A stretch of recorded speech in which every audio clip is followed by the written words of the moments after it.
And welcome to our panel discussion. Can you believe Escape 2025 is almost over? No. My name is Katie Kubert, and I am really excited to be sharing the stage this afternoon with an incredible mix of fantastic individuals who are not only amazing in their own right, but also who have made a really positive impact on the society around them. Please allow me to introduce our panel. Ralph Dominic is the co-founder and chairman of BBD, a global software solutions company that has grown from a small South African startup in 1984 to a team of over 1,200 experts across 5 countries. With a doctorate in technology and innovative management, Ralph is a visionary leader with invaluable experience leading large-scale ICT projects and advising organizations worldwide on how technology can transform the way they do business. He has spoken on international panels, co-chaired industry working groups, and continues to consult widely across sectors on how industries need to reshape in the face of rapid technological advancement. Outside the boardroom, Ralph is an adventurer at heart, having skippered the first South African vessel through the Arctic Northwest Passage, a reflection of his bold, boundary-pushing approach to both leadership and life. Ladies and gentlemen, please welcome Mr. Ralph Dominic.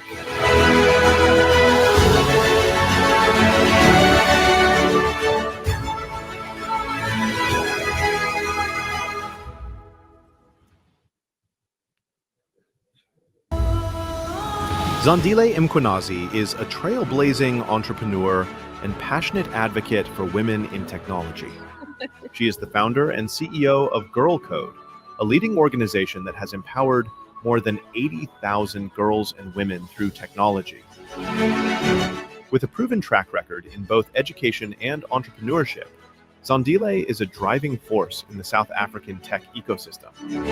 Her leadership and vision have earned her recognition as a leading authority on women in tech, including awards such as Digital Woman Winner at GovTech 2023, Telcom Top 10 Phenomenal Women 2023, and Sunday World Heroic Women 2024.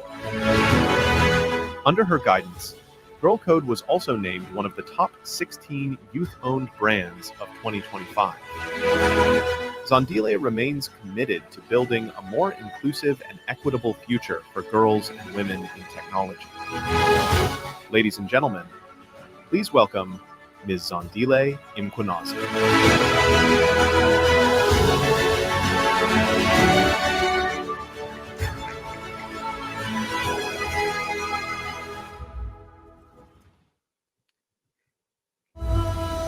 Stryker Steckman thrives on solving complexity.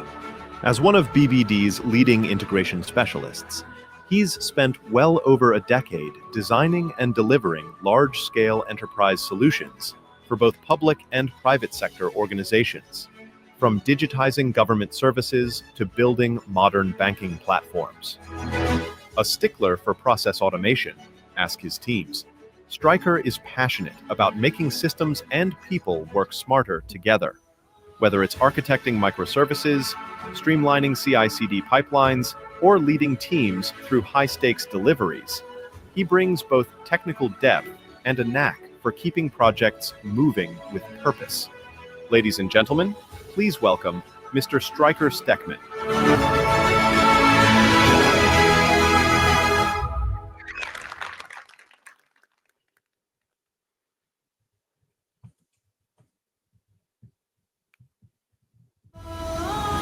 Rudy Reba is a software engineer with a passion for crafting exceptional user experiences while ensuring software reliability and maintainability. She holds a BSc honors in IT, majoring in computer science. And although she has worked at many amazing companies like BBD, she has recently focused on working with startups across Europe. Rudy is a co-founder of Code Explorers, a platform dedicated to teaching kids ages 5 through 14 how to code, and tutoring students in the CAPS and Cambridge curricula. When she's not writing code, She is an active member of the Josie JS Club and a content creator on Instagram as @RudyCodes. Ladies and gentlemen, please welcome Ms. Rudy Reba.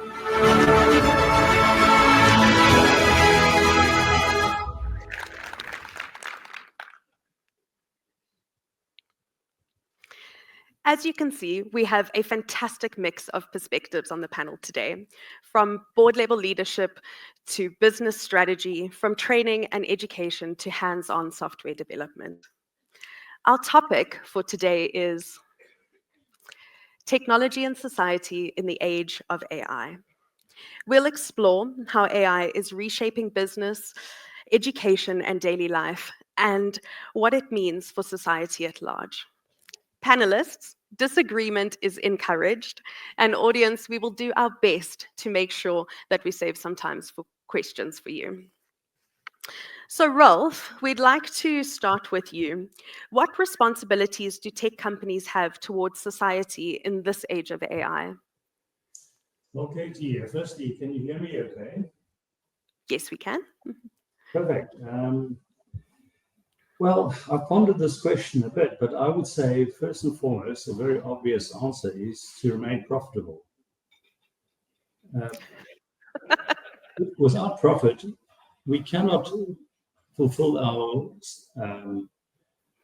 obligations towards our employees, firstly, and their dependents. Secondly, we cannot fulfill our obligations towards our suppliers, our customers, and in fact, society at large, because we can't contribute to the fiscus. And finally, we cannot contribute to worthy causes like Girl Code, for example. So first and foremost, really in the age of AI, we have to make the right decisions to remain profitable. That's a really great response.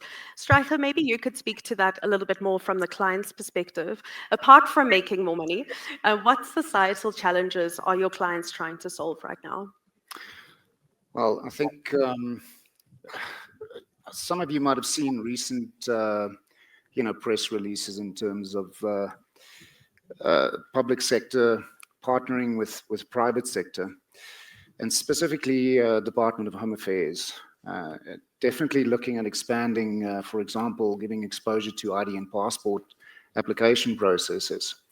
Now, of course, there's a lot of challenges currently with existing passport and ID application processes around fraud, identity theft, and corruption. But more importantly, efficiencies around, giving exposure to across a broader range of the population in society in terms of access to these. So if we partner with the banks, or at least Department of Home Affairs partners with these, there's an opportunity to utilize capabilities, data-driven AI capabilities from risk engine perspectives. For example, if you look at the current process, if you apply for your ID and passport currently, you still need to be present in the offices to do biometric verification. Now, the reason for that is because it's a very broad rule set across those.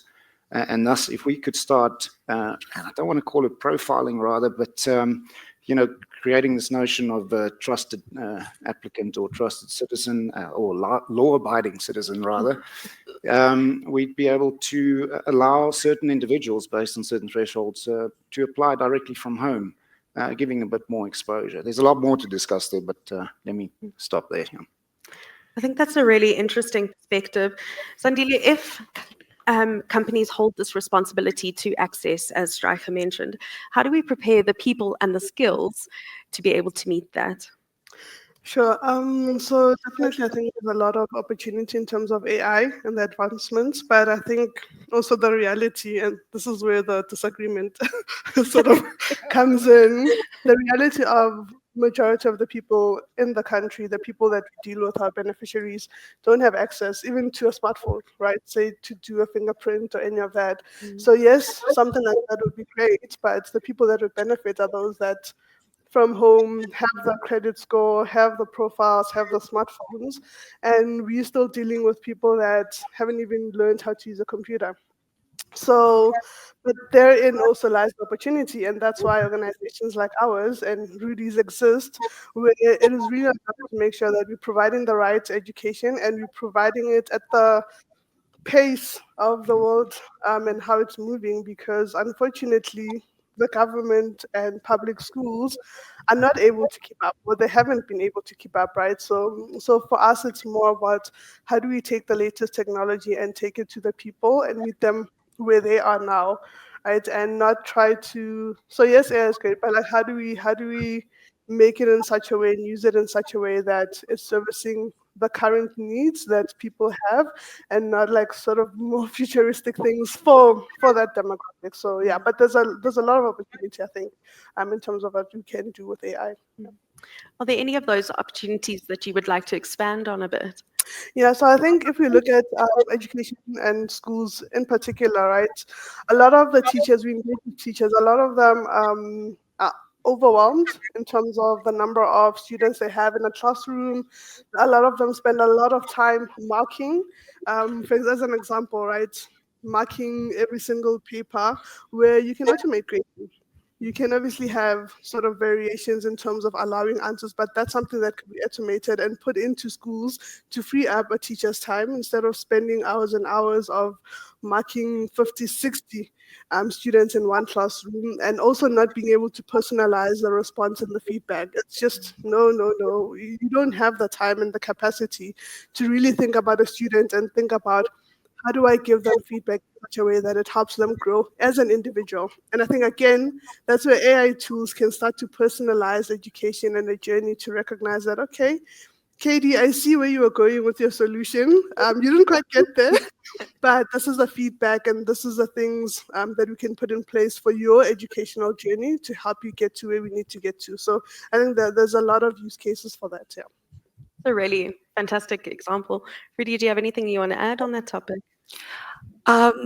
Mostly the fact that we have LLMs and models that we're generating right now, and I don't know if it's a disagreement in this case, but as much as AI is such a powerful tool, there's a lot of experiments at the moment that are happening.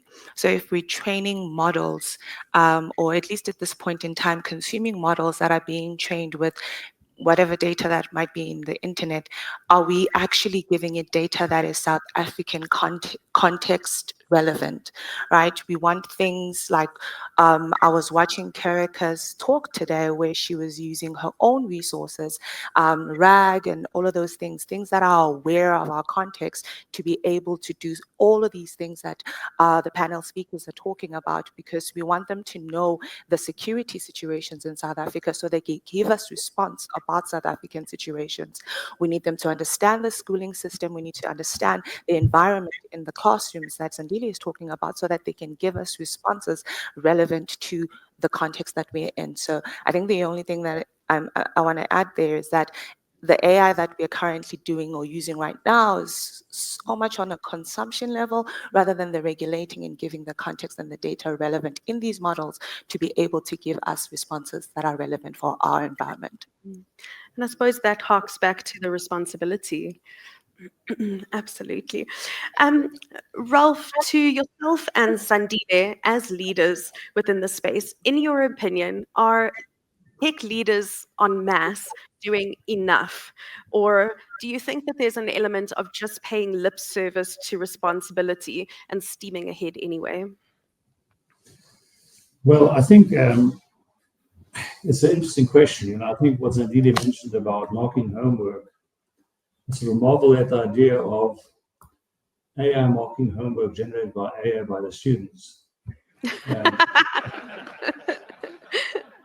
Which is, of course, the downside of proliferation of access to various LLMs reading for general knowledge.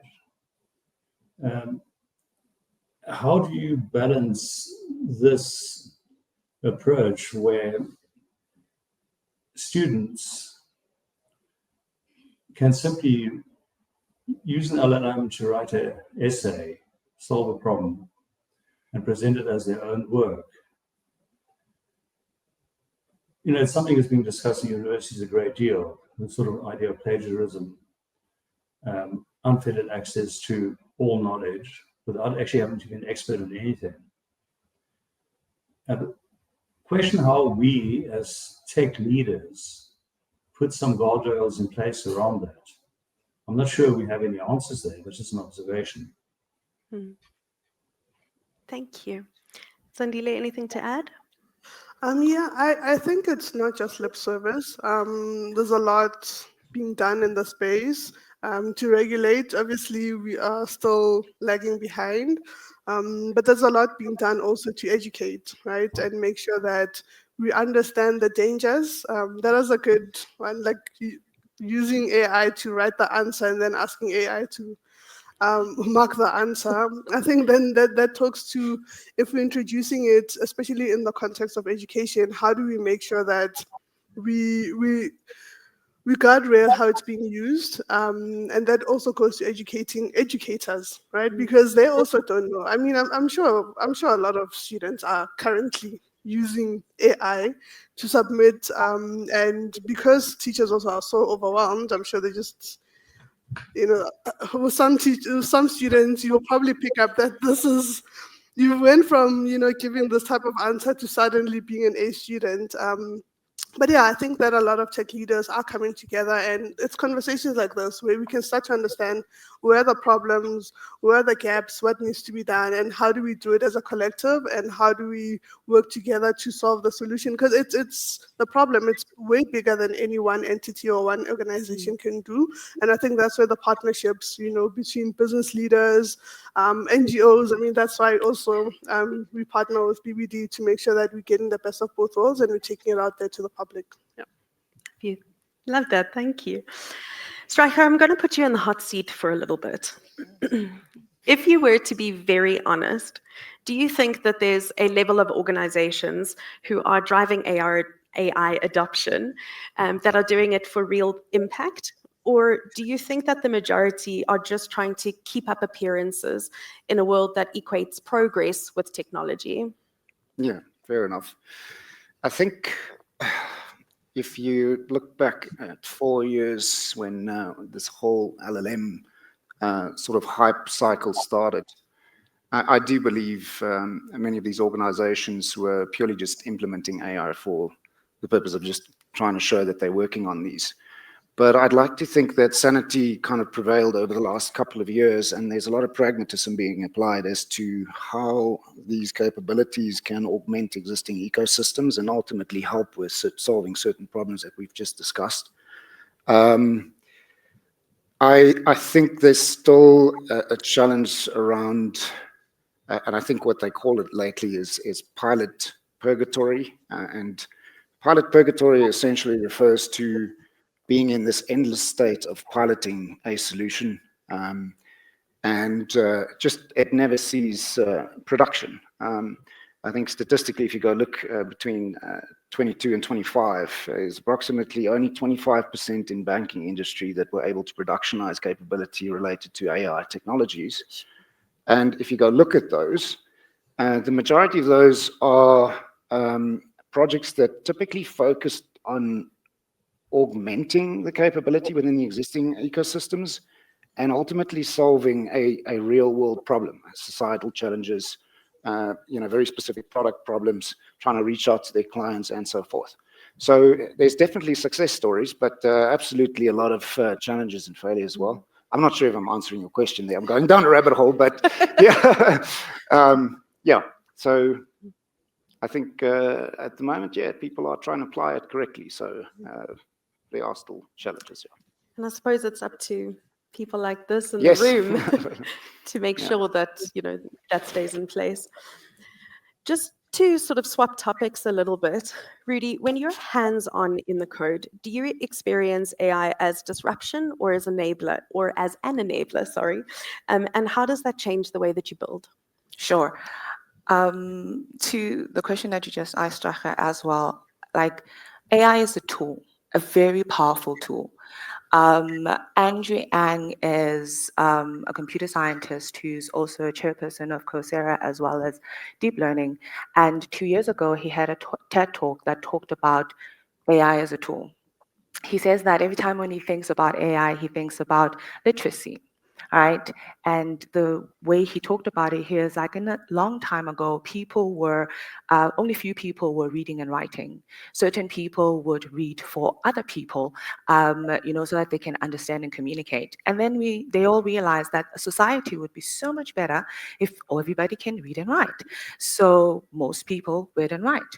AI right now is in the power of engineers, as you said, most of the people in this room. It is also very expensive. So now, as a tool, we want to enable more people in more industries to start using AI. And we are going to hopefully, maybe, just being hopeful, having everybody being able to utilize it to solve real problems in the space. So with the question that you asked me, AI is a tool for me, right? There's a lot of things that I like about it. There's a lot of things that are quite of a challenge, right? One of the things that like code, for example, would do is have challenges when you give it like a really large problem to solve, and just give you absolute rubbish. Can I say that? Yes, you can. Um, and I researched around, like a lot of people were like, oh no, they've had the similar experiences. And then they were like, the best way for you to get the best output out of it is for you to break down the commands and prompts that you give it. And breaking down a problem is literally problem solving 101 for engineers. So you are taking that and breaking it down to smaller chunks so that your AI can consume it. This entire escape had so many people using AI as any mechanism to fast forward whatever activity that they were doing. There was Magical Mirror, hopefully I'm saying that correctly, where they could use like a combination of things using agents to actually communicate and wind up with a solution. So it's definitely augmenting the engineer to be really fast at doing what they're doing, but definitely enhancing the skills that engineers are already using today that are outside of the code, because code is part of being a software engineer, not all of it, right? We are very precious with our code, obviously, but it's only part of it, right? Problem solving, figuring out the best solution for this problem, breaking it down to iterate to the final solution are all part and parcel of being an engineer. Configuring a system to make sure that it's performant under certain circumstances is also part and parcel of building a software engineer. The AI, Copilot, Codex, Claude Code part of it are just augmenting the skills that we already have so that we can do it just faster. What a fantastic reply. Striker, I saw you were nodding quite a bit there. Do you have anything to add? Such a spot on response. No, absolutely. I think to emphasize what you just focused on is, the certain components or AI, or at least the augmented IDE tools, they're really good at solving components to the entire solution. I listened to a podcast the other day around this specific topic around, the fear of software developers losing their job. At the moment, if you ask someone, what do you think is going to happen in 5 years? There's no way they could answer that. But what is very clear at the moment, we might argue that in 5 years, an AI would be able to rewrite the Linux kernel, but we're not near that yet. So component-based development, really good at that, but you still need a really good software engineer to have this overarching view how these components get together, and there's a big sense of creativity that still is required. So yeah, it's really awesome, and I do agree with you absolutely. To also wanted to add, because when you talked about reading and writing, that's also how I look at it, right? It's a skill that everybody needs. My son is 5 years old and he uses ChatGPT. Like, he plays Minecraft, and I know Roblox is bad, but he plays it.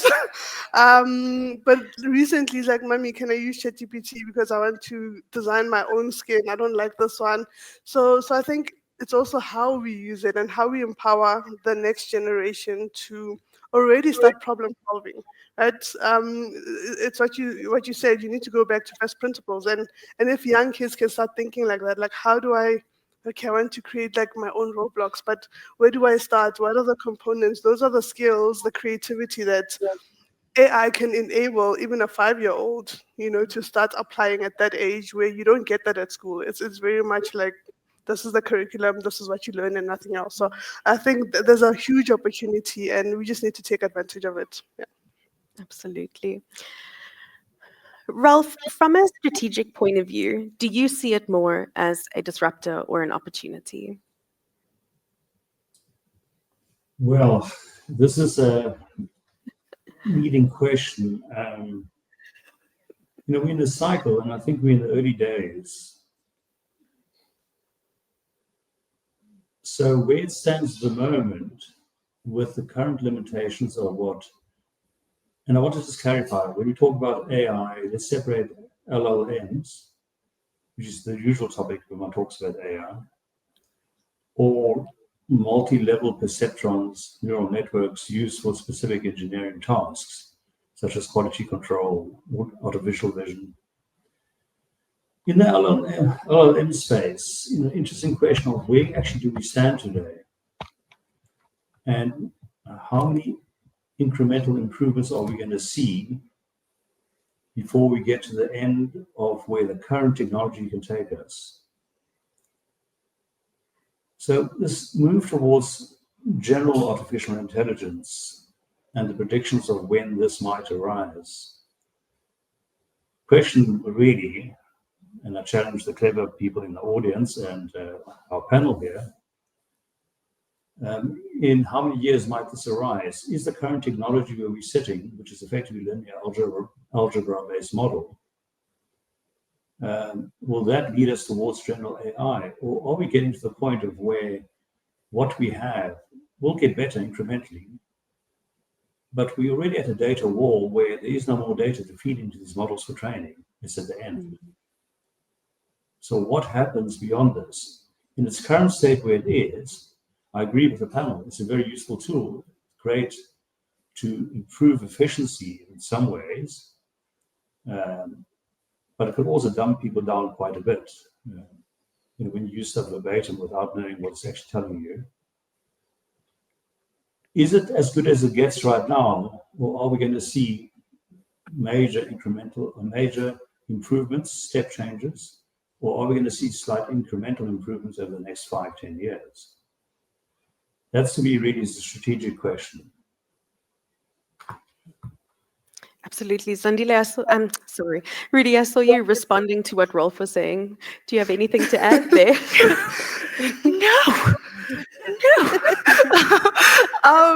It's a very interesting question. One of the, as I think I mentioned this earlier on about like the data that we're feeding models. Someone has talked before about information scarcity, that we are running out of data to actually create these contexts and feed it to these models to actually learn. And I don't know the doom and gloom situation of this where it starts inventing its own data to, add to the information that we currently have. I'm going to take a detour off and hopefully I wind up to your question, because I honestly don't know how it's going to change in the future, but I feel like there's a lot of increment of things, because AI is still not getting it right? There's certain things that it's doing that, it responded correctly, but like most of the time, especially currently, you need to nudge it a little bit. There's so many. Please let me know that. Tell me when I need to stop, because this is gonna take a circle around. All right. So nudging the AI forward to actually get to the right direction. I'm gonna give you an example. This engineer is a YouTuber called Dream of Code, and he was trying to convert a Go application into a Next application. And as part of that experience, he didn't want to use NextAuth, which is like an authentication library so that you can implement security in your front-end application, but he wanted to use BetterAuth because he thought that was a better library. The Claude Code could not give him a suggestion about like Next.js, BetterAuth. He needed to actually copy the URL, tell Claude and be like, hey, I want you to use this installations and whatnot. Within the engineering space, we are losing diversity on the tools that we are using already, because whatever models that we are using what is popular, right? Right now, for example, React is it's like at 43 or whatnot as a famous front-end framework. So are likely to get response that are aligned to React, and any React to varieties of things like Next.js and all of that. You have to work extra hard to actually nudge it to do other things. And so like the diversity, even in the solutions that we are creating, that's problem number one. So there's just not enough data, even though we are feeding it all the good, the bad, and worst of repositories out there, it's still using, you know, the famous tool. So there's a limitation there. There is another professor, Yuval Noah Harari, who writes a book called Nexus, and he writes about the history of information from the Stone Age to AI. And as part of that policy, he's trying to nudge at the fact how powerful models are, right? Like how powerful AI as a tool is, that the A in artificial intelligence, he actually calls it alien intelligence, because to this day, we can't predict what language, like any of these LLMs are going to actually give us as a response, right? Still going? I think let's stick to headlines from here before we get too long. All right, cool. So as part of that, because it's such a dangerous, so I think there's a lot of discovery, Rolf, that we still have to do, because we are still trying to figure out how powerful this thing is, and we are only using a fraction of it. Literally, it responding to our text and things like that is a byproduct of what LLMs can actually do. So I think we need to first fine tune our problems, simply because it's a tool to figure out what problems we wanted to solve and what we think AI is really good at solving, and solve those problems with it. And I think the more iterations we get to, maybe we get to a solution that works for us. But we are running out of information, and for that, I really don't know what to respond to, because I think we can only wait and see what time tells us. And then obviously I employ the audience and my panel to add to this, because yeah, it is a problem, and we don't want to get to a point where it starts answering, you know, figuring and adding things to text just so that it responds to us with something. Yeah. I'm sorry. And really embraces its inner alien. As much as I'm loving this conversation, I really need to keep it moving. Otherwise, we're going to very quickly run out of time. Stryker, can organizations and individuals honestly keep pace with this rapid advancement that we're looking at the moment? Or are we already sitting at a situation, and I think to a degree we can, you know, guess at the answer at this, but are we already sitting in a situation where parts of society are being left behind in bigger and bigger steps? Maybe I'm going to refer to, I guess, economy being, you know, the study of constraint. And if you look at the world of technology, it's the same problem, just a different version of that constraint. So I honestly don't believe that, I mean, frankly, if you look back at history, regardless of AI now all of a sudden being this we're still going through this hype cycle with AI, and there's actually a lot that I wanted to answer on the general intelligence, but let's park that. The point is just, to answer your question, I think generally organizations have had this problem forever, right? The economy, it's always a problem. I think whenever it is with regards to tech and new advancements, AI, they do find themselves struggling with finding the pragmatic problems to solve and the real world problems to solve, and prioritizing that accordingly. And it all plays along with this whole, you know, how much do you invest in R&D, how much do you invest, etc. So look, most of them manage that, but what I've seen, like a company like BBD, what we tend to do and help guide and share our expertise here to try and navigate and give them guidance on what priorities to focus on, and try and productionize things that ultimately end up solving for societal challenges. And maybe, I guess you could ask yourself, if an organization, and I'm using a bank as an example because that's my world, and but even they do have a responsibility towards how they introduce their products into society and for their clients. And frankly, if it's not solving that kind of problem, then what are they up to anyway? So look, I'm probably generalizing a lot here, but yeah, that's my thoughts on that. Speaking to that technology point, Rudy, I know that you're quite passionate about about the right approach, and I think you have alluded to it a little bit in what you've said earlier. But are we looking at things with the right glasses on at the moment, or do we need to adjust how we're going about it? I think we just don't know.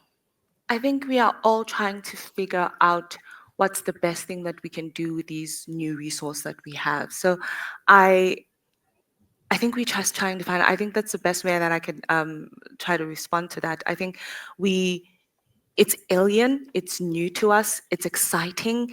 We are seeing possibilities with it. We are trying to implement it in our project. We are trying to implement it and include it in our daily lives. And I think we are trying to find the answer, whether or not are we actually looking at this in the right way. There's a lot of things happening in the background, and I think, as you said, I've already mentioned the part that we really needed to be feeding it information that's context relevant. Again, another problem with data, that there's not a lot of data that even South Africa we are producing that's available in the net that's going to teach these models how to behave and respond to our context. And maybe that's something that maybe I don't know if ever we are interested in those things, but we are experimenting, and hopefully we are in a position to catch ourselves when we feel like something off is happening, and no doom and gloom. Hopefully that's at the right time and we are able to pivot. We are a species that's keeping alive so far, given the circumstances. So, and I'm in a room of very smart people, so let's see. I think that's a wonderfully balanced approach.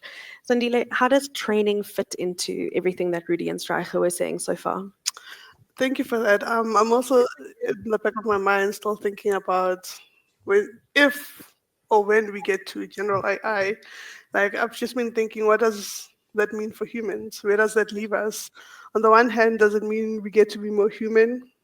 Get to do things that only humans can do?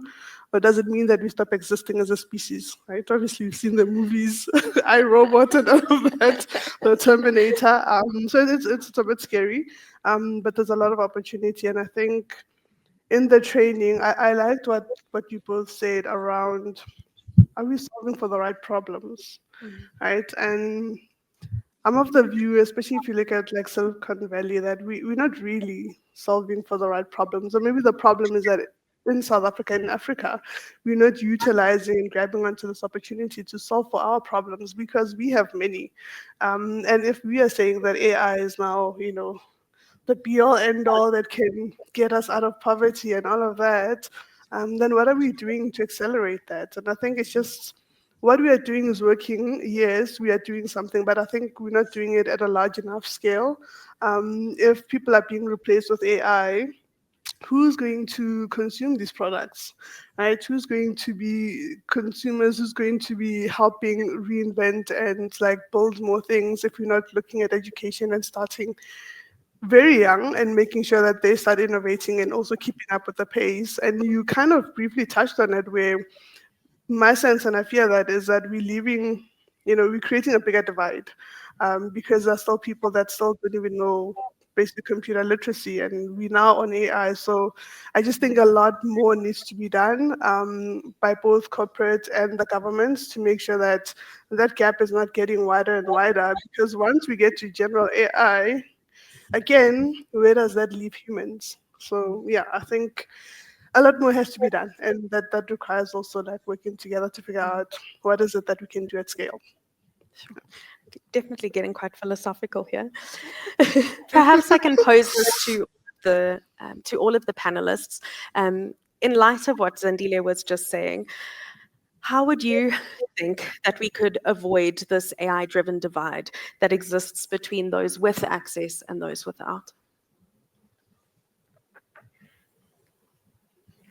I had an interesting discussion with Grok last year, actually. And I asked it whether it was equitable to be charging a subscription of $30 a month. And Grok responded and thought it was quite okay. I asked him, but how about Africa, where $30 a month is more than average salary? You still think it's okay to be charging $30 a month for access? It was an interesting discussion with Grok, in that it gave me free access in and waived the subscription fee so I could have this debate with it, which I found quite interesting. But yeah, the issue is $30 a month for a average household in the US is not a big amount of money. $30 a month in Africa is a fortune. Yeah. So how do we actually make AI accessible, not as a limited service? You know, you sure you can use Grok, that was its response, yes, but I am freely available for limited usage. If we want to sort of level the playing field with huge international companies who are spending this year approximately $400 billion on AI development, which is the same as South Africa's GDP, by the way. How do we make it equitable for users in South Africa to access that rich data set that is housed in the US under the control of large US listed companies? It's a very interesting question because, you know, we've always talked about the digital divide. Are we actually creating an accelerated digital divide? Not just the digital access through your cell phone or PC or Wi-Fi, whatever access you might have, but even a further level of access through restrictions to the amount of usage you can have to these AI models. Because after all, somebody's going to have to make money out of this thing. Yeah, This definitely. investment can't just carry on unfettered. Back to your point about the profit. Exactly. Before we open up the floor for audience questions, I have 4 rapid fire questions for the entire panel. So the plan here is for you just to say yes or no, your initial reaction, and just call it out as you hear the question. So the first one is, as builders, do we have a moral obligation to say no to projects that could harm society, even if they pay well? Yes. Yes. Yes. Is AI adoption... Is AI or maybe LLM adoption moving too fast right now? Yes. No. It's rapid. No. No, I don't. Yeah, no. Should governments have the final say on what is considered responsible AI? No. No. No. And lastly, would you personally trust AI to make a decision that directly impacts your health or finances? No. Not No. yet. Not today, yes. Not today. No. Fantastic. I've got one last question for each of you, but I'm going to hold that until after the audience questions, so that we can close out with them. So are there any questions either in person or from online? Yeah.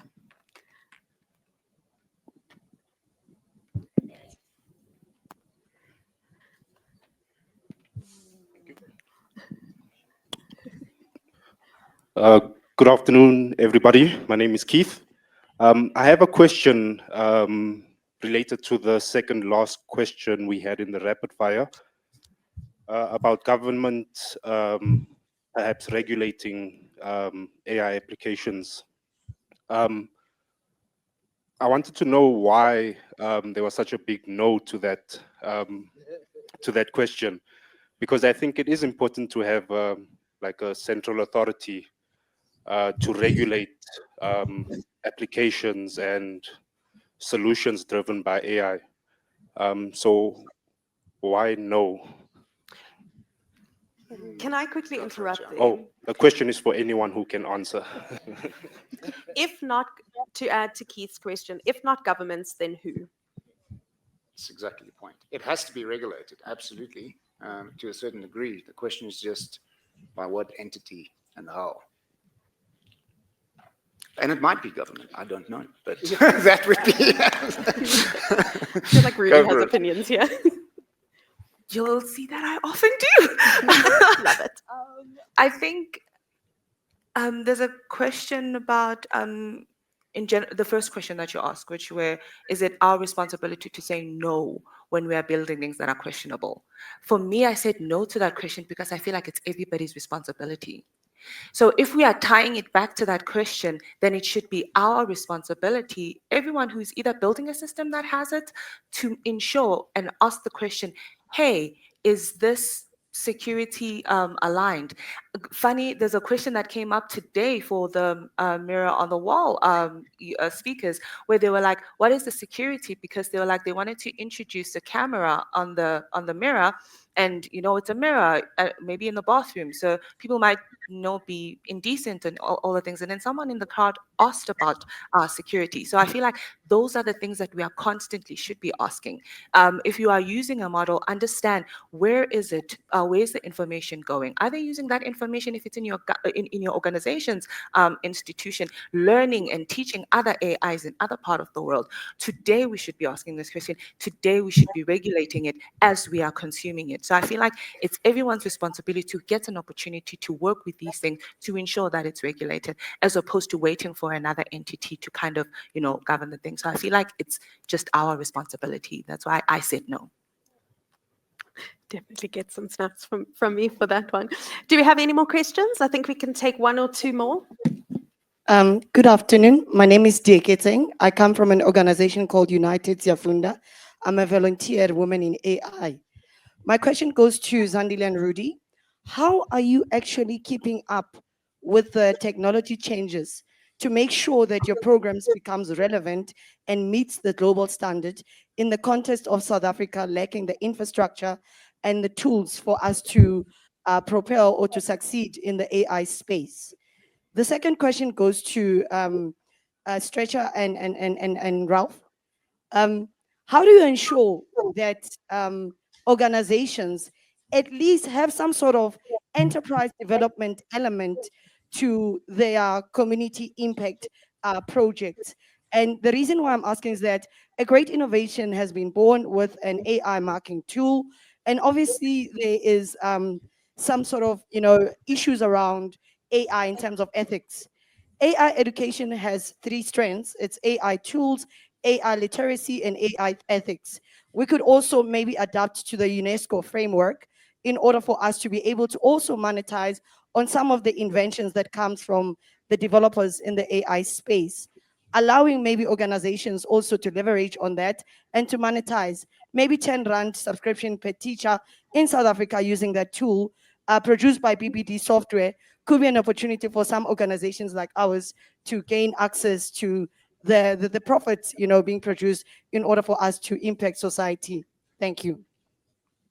Thank you. Thanks for the question. So yeah, keeping up with the advancements. Number one, I'm doing an AI course that I started at the beginning of the year. But last night I was like, it's time to actually finish it and get up to date and get my certifications, AWS. This is the Microsoft AI Skills Passport that I'm doing right now. So the first thing is within the team, making sure that we are also upskilling ourselves. I guess the positive thing is there's a lot of resources available and free in the term that you don't necessarily pay for the course, but of course internet and access, etc. So we do that and then try and obviously look at our curriculum and make sure that it aligns. Secondly, we partner with a lot of corporates, including BBD. Tabang is here. Tabang is on our curriculum committee.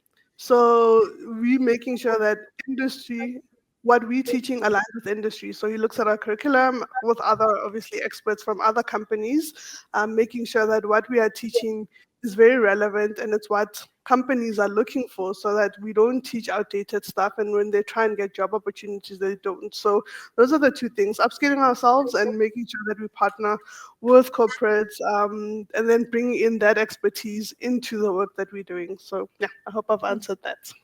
Thank you so much. Unfortunately, we're going to have to stop the questions now just for time's sake.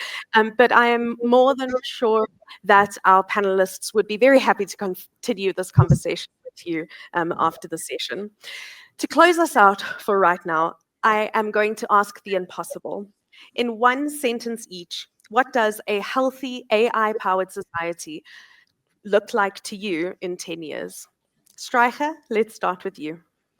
One sentence. Well, that's a oh my.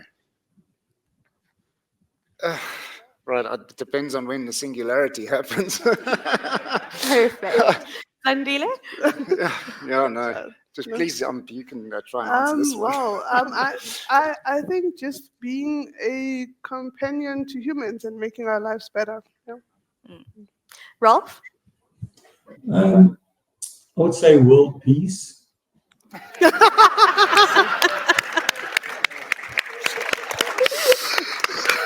How very miscongeniality of you. Rudy, your turn. I like the companionship. I think it will. We've created a digital divide already in South Africa. I know it's not one sentence, but I feel like there's AI will be able to help us to just use words so that we can make things, work for us. So I'm there for companion, like where AI is our companion. And there we have it. Thank you so much to each of our panelists for all of your fantastic insights, and of course to our audience for engaging in this very important conversation. We've heard about leadership, business, training, and the developer perspective. And for me, at least, the common thread is clear. AI is as much about people and values and the society we want to build as it is about code and capability. My name is Katie Kubas, and I hope you've enjoyed Escape 2025 as much as I have. Thank you.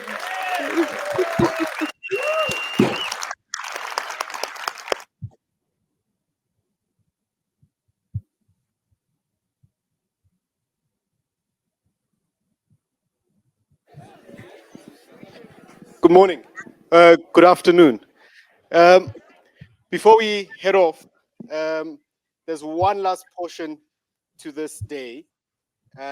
Just want to make sure that our team can see my slides. Just give me a second.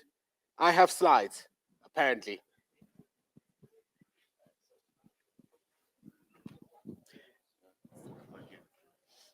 No, I don't need to plug in. Cool. Up to you. You're more than welcome to stay here and help me out. Good afternoon once again.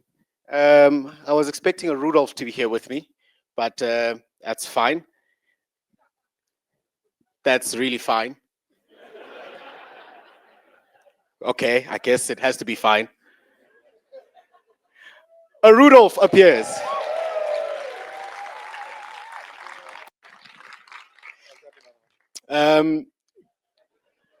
A Rudolph, we can share a microphone, Rudolph. Everyone meet Rudolph. Say hi, Rudolph. Hi, Rudolph. Rudolph works with me on our ATC team, and Rudolph is going to help us announce the results of a recent AI hackathon that we hosted. Winners will get awesome prizes that include really cool things like something called a Dyson that I thought was a vacuum. Apparently it's a hair something. Awesome prizes is the bottom line. Rudolph. So before we start with the honorable mentions, we want to thank everybody who participated. There were 31 submissions total. 33 submissions. Oh, there were two duplicates. Some people submitted twice. There were 31 submissions. Thank you very much to everyone. Also, thank you to all the judges who made the effort to look at all the submissions and the long videos that everybody submitted. Thank you again. Thank you, everyone. So, without any further ado, some honorable mentions. We just didn't want to say, here are the winners. There's a couple of people we really want to say we were impressed by. The Brainstormers is the first one. Prompt Pack, the second one. And Snap Commit would be the third one. You also get prizes, just so you know. Honorable mention prizes. And that brings us to the actual winners. I think before we go into the winners, this hackathon was probably one of the most complex to run and judge. That's because we made it deliberately vague and open to all sorts of submissions. So the brief was pretty simple. You need to build, design, or present a novel way of using AI to either deliver on speed, modernization of technologies, design, knowledge management, and one other thing that I didn't forget. Greenfield. So building something completely new. And so the first winners is so we don't have first, second, and third prize. Instead, we have winners per category.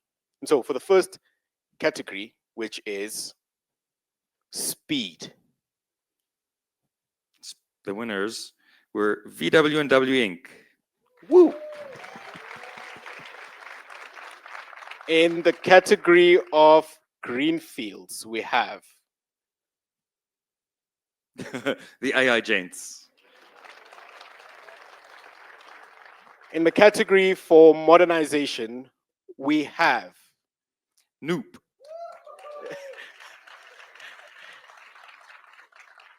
in the category for design, we have Cream and Cocoa. you can hear some people are surprised that they Some won. people are like, who? And then in the last category, I believe, the category of knowledge management, we have the team. Dalai Lama. Congratulations to all of you. Thank you. And thank you again to everybody who submitted. Absolutely. We are now pretty much at the end of a very, very long day for you, long months for the speakers, and a long year for us. And it has been an absolutely stressful and incredible year. And we really, really enjoy seeing Escape grow from strength to strength. But it wouldn't be possible without a select few who really put in the work just so that we can stand in front and look good. So I'd like to thank some people. I'll say entities, because I want to start off with our sponsors, the people who make sure that we are fed, that we are able to have this incredible venue. And of course, Escape is powered by PBD. Thank you so much to PBD. And thank you to Werner in particular for helping us with arranging a lot of the funding for this conference as well. Thank you very much to PBD.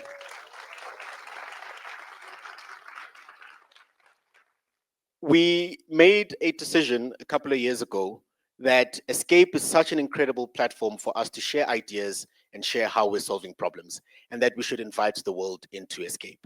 And so for us to make that happen, this year we've also decided to invite like-minded organizations who are also focused on delivering solutions to people to join us in making Escape a reality. And so for the first time ever, I'd like to thank our sponsors for sponsoring Escape this year, starting with Fortinet. And of course, I know that John Kimani from Google has had to leave because they're running a roadshow in Cape Town tomorrow. But thank you so much for at short notice pitching up and helping out with Escape to Google Africa.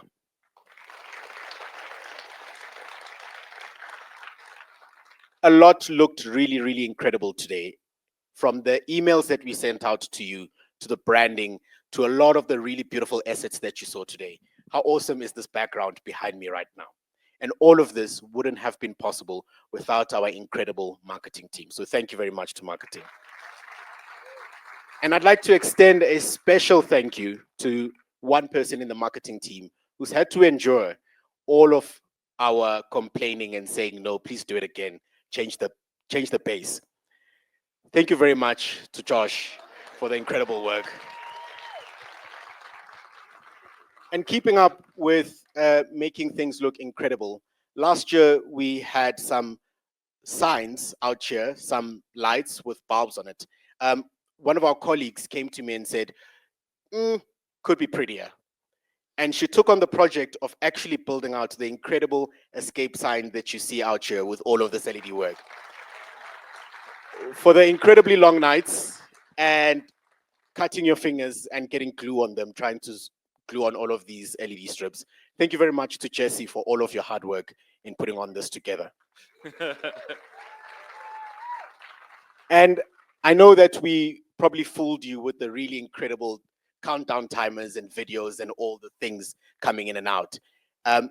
We actually are running all of the operations for production in a room upstairs with a team of graduates that have just joined us this year. So to the team that has produced this entire show, thank you very much.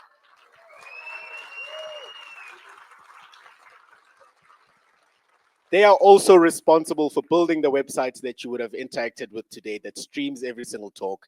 They had to make sure that it stays up and it doesn't collapse when all of you log in this morning. So well done to every single one of you, and thank you. And then next, this incredible group of young people were under the very strict leadership of the rest of the ATC team under Rudolf and Tabang. I'd like to extend an incredible thank you to both of you for all the incredible work that you do and helping us make sure that we deliver an incredible event each year. By the way, Escape is probably number 101 on our priority list. So this is something they don't even do in their... Except for today. Except for today. Sorry to all of those people who sent production support emails that I have not answered. And for us to be able to stream is actually quite complicated. We are given a LAN port, and we then stream across multiple locations in and out. And we have audio, we have visuals, we have these incredible lights and all of the stuff. And it couldn't be possible without BBD's IT team and our AV tech crew from Venue Tech who help us do this every single year. So to the technical team, hey!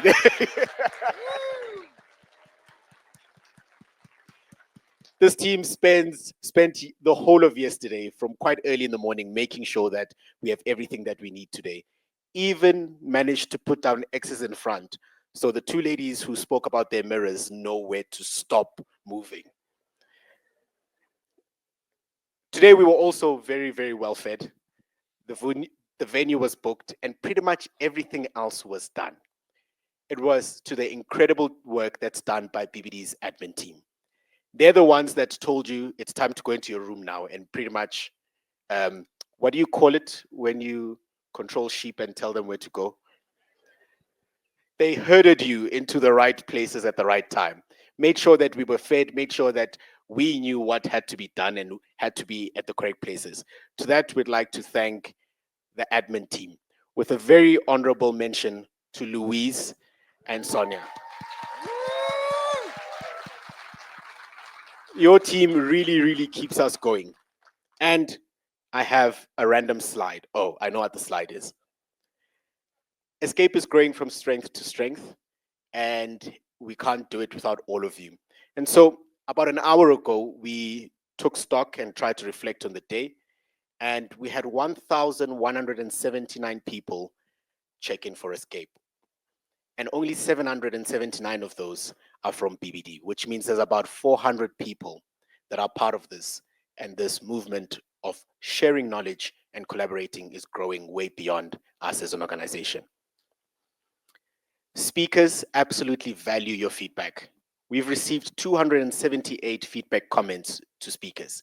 They get to see it directly. So I'd like to encourage you to go back to the talks on our streaming platform that we have built for you, to go back and give feedback to the speakers.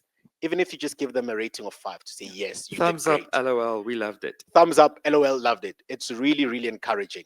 We don't pay them. So We words pay of them in affirmation. compliments.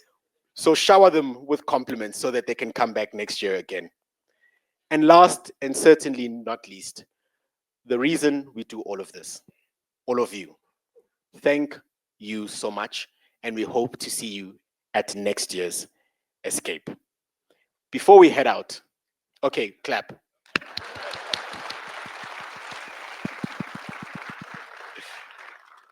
Before we head out, I'd like to, in keeping up with what we spoke about today and sitting on your toilet, okay, maybe I should stop talking about the toilet, but we spoke about the importance of reflecting. And so we'll close off the day today by reflecting on the day that has been with this video that we've prepared, especially for all of you today. Thank you very much. Thank you.